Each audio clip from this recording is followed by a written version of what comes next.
Okay, PSG vs Arsenal, Champions League semi-final, first leg at the Emirates Stadium. This was a wonderful match. If you're a neutral, if you didn't have an opinion on who you wanted to win, this was the perfect match for you because it was entertaining, two-sided. It's not as if one team was dominating the other. Yeah, it wasn't really like that. The full match. We're talking about the full match. PSG ended up winning 1-0 by a goal by Dembele. It was in the fourth minute.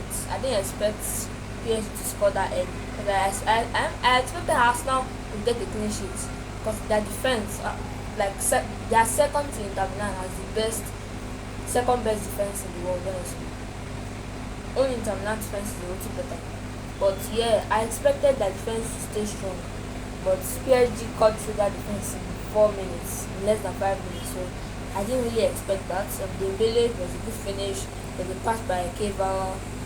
I don't know how to pronounce the names. I'll just say Keva for now. Yeah, it was a wonderful pass, wonderful goal. Celebrated in front of the fans. He told all the fans to shush. I heard that celebration by the way. He did the Thierry Henry celebration where he would like hold the corner flag. It was a very good moment. It was a very nice moment. And that was the only goal of the match. I expected this match to be goals and goals and goals.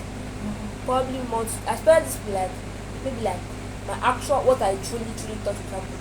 I thought Arsenal would win like 2-0 or 2-1. Maybe our PSG's attack is too good. So I expect that they would score at least one time. Then Arsenal would score like 2 or 3 times, maybe like 2-1 or 3-1. That was not what ended up happening.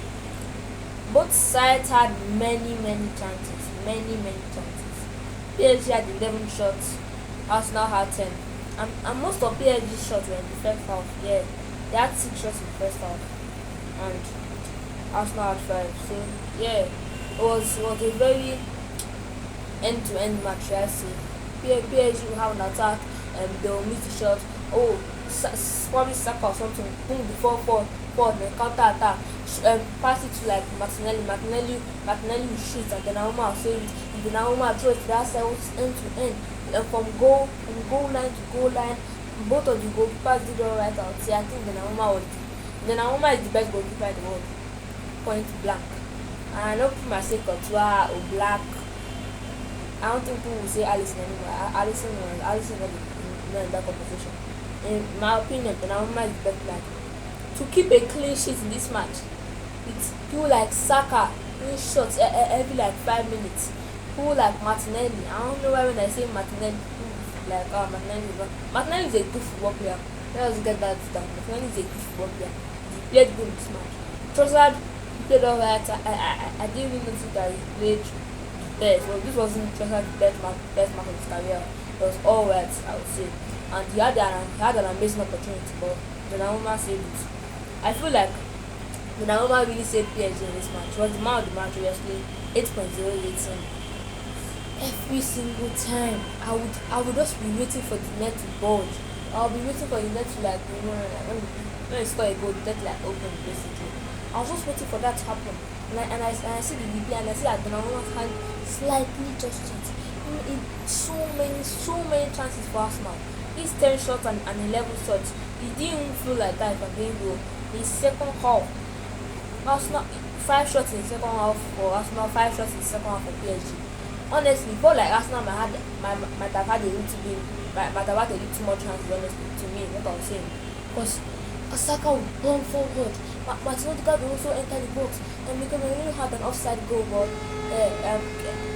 it was actually offside to be fair. It was pretty close, I can't lie. And the VAR took a long time. I feel like this the whole point of this new semi-automated VAR, I've seen it in the Premier League, I've seen it in Champions League, is to reduce the amount of time that's taken. But this two took a long time. If you felt like it took up to 5 minutes, and that is a lot for a match of this caliber, honestly. So I was wondering, and it didn't feel like they added extra time of 5 minutes, but I feel like the extra time should be like 7 minutes maybe. But who am I to say anything? So yeah, Dembele had an amazing match. He scored a goal. He wasn't really that like number 9 striker. He was kind of dropping deep and people like should I say, like Hakim will be almost more higher, almost higher up on the pitch than Dembele at some point. And I've noticed that this PSG, they don't have a just one, like, oh yeah, you are playing the left wing, you are playing the right wing. Due and K-Bauer, they were moving from left wing to right wing multiple times. I was saying, I think Due started on the right. Am I correct? Yeah, Due started on the right, K-Bauer started on the left. Due moved to the left, K-Bauer moved to the right. They'll do it again. Almost every 5 to 10 minutes, they'll be switching positions. And I feel like the versatility of both of them is really helping PSG. It's really, really helping PSG, honestly. And I understand. I was wondering why people were calling Due the next Neymar, as if, oh, is Due that good?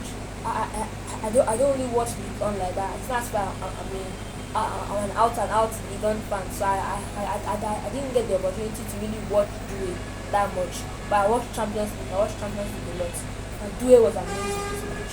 And I understand everything that people say. In my opinion, Due is like top 5, top 3 best talents in the world right now. Because you have Yamal first, then who else is second, honestly? I think Balde is second. Balde is so underrated. I don't know why it's so underrated. You can see how Barcelona is playing without Balde against Real Madrid. Gerard Martin was getting cooked in that match. Gerard Martin was getting cooked in that match, honestly. And yeah, I feel like since Balde is missing that Inter Milan match, I feel like that right hand side will be that left hand side for Barcelona, in Barcelona's perspective, will be really shaky or dangerous. You know what I mean? So yeah, I think you have Yamal first, Balde second, but I think Due is third. I won't see any other person under 21 years old that's better than Due right now, honestly. Florian Wirtz, you can say maybe someone like, I don't even know. Florian Wirtz is not better than Due this season, honestly. But I can't really say too bad about Florian Wirtz, because Wirtz is my future player. Because I always must say it's let's go. But yeah, I think the way I understand why they come next Neymar, and I feel like he has the potential to be not better, but on par with Neymar, honestly. But what I saw in this match, the amount of time he and Kevara, both of them are elite dribblers, not elite dribblers. And Kevara is just about getting past you. It's like, I'm not saying Kevara is as good as Messi, nowhere near. But they have the same, like, if I want to dribble you, my goal is to get past you. But people like Neymar, Due, I'm not saying that at the same level. Neymar is miles above Due. But like, if I want to get past you, I'm not going to get past you. I'm going to be on the floor. I'm going to do a few like step overs, a few wabonas. I'm going to do some flurry. I'm going to do some flurry skills. You know what I mean? Before I get past you, I'm going to make. They are both like entertainers, that's the word.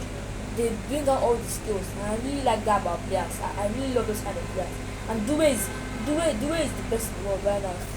About him and Yamal, I think they might be on par when it comes to like just straight up like skills, flair, and entertainment in a player. If you want to see that, you have Yamal, you have Due. Those two are best. But not straight off the topic. Joao Neves is very underrated. He was playing amazing this match, honestly. Yes, he had the yellow card, so I think that might have reduced his rating. But I don't know how that is a 6.9. Hakimi also had the yellow card, 6.6. Hakimi is not a 6.6 this month. He got 7.5, I would say, or 7.6 compared to these other players I'm saying. Nuno Mendes 7.4. I think that should be a little higher as well, honestly. Nuno Mendes projected Salah for the most part. He like completely like shut down Salah, but he didn't completely shut down Saka. I would say Saka still had a few chances, a chance where Donnarumma saved obviously, but he didn't completely shut him out. But for the most part, he kept him asleep basically, if I should say like that. So I feel like keeping the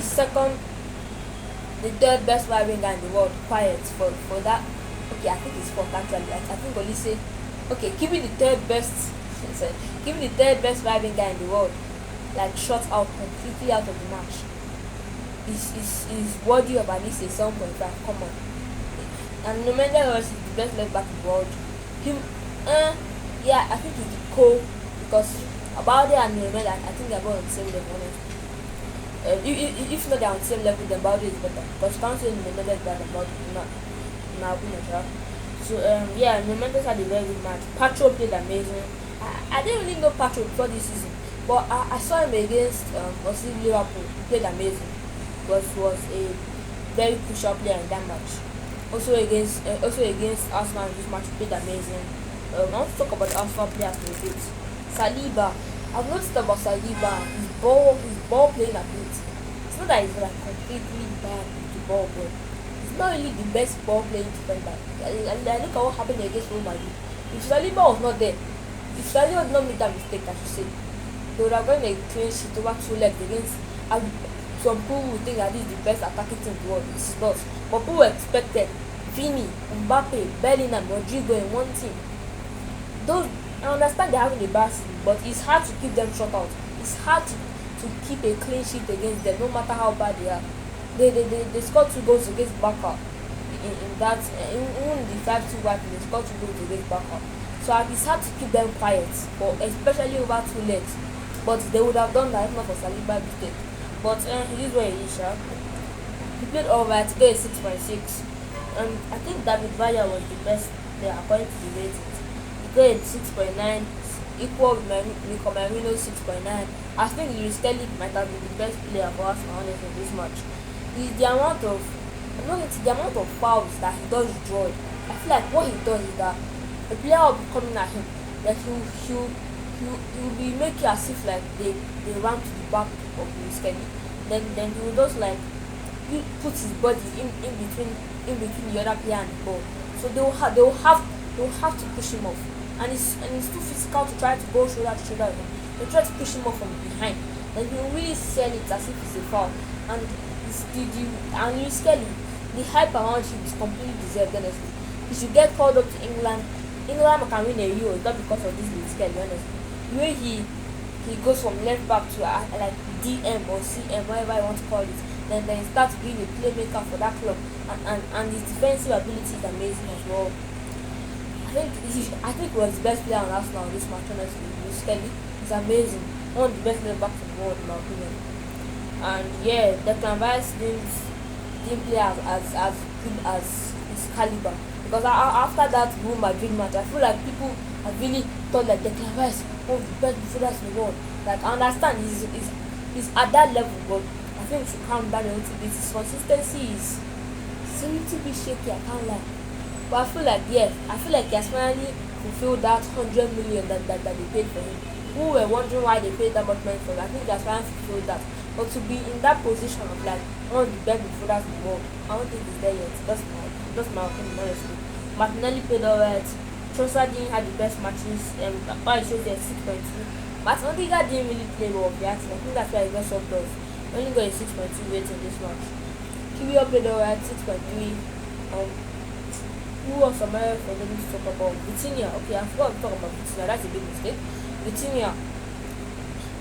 I don't really see why this manager plays Vitinha as a 6 in that like defending midfielder position. I feel like he's more of an 8, or even it's not 11, more of an 8 to me. But he played alright. I feel like maybe if Ron Neves would have been better at that position, because he really has the physicality, should I say, that Vitinha does not have at all. Vitinha, his role is not really like the Rodri role, being between the midfield and the defense, always stopping those attacks, before he even starts up. Like when you have a simple midfielder trying to look up, trying to make those runs, Rodri will just get the ball out of him, start a counter attack Manchester City. That's the kind of role that number 6 normally plays. But I don't think that what Vitinha really does. He kind of drops back a little bit so that he can really, because the back line, the two centre backs for PSG, they aren't the best people, so he kind of fills that position and comes in between them and really does those makes those long passes to either flanks. So I think that's the role he plays. It's not really a number 6. He plays good in his role anyway. He plays good in his role.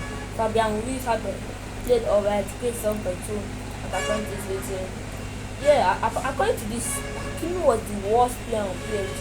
That says something, because Hakimi played amazing. That just says how good this entire team played. And yeah, I feel like PSG was the better team in this match, and they deserve to win. If it had been 4-3, 3-2, could have easily been 4-3 or even 5-4 from being real if they would have converted all their chances, but they didn't. And Donnarumma easily deserved more of the match, 8.0. And yeah, that's my recap for PSG vs Arsenal 1-0 Champions League semi-final. See you later.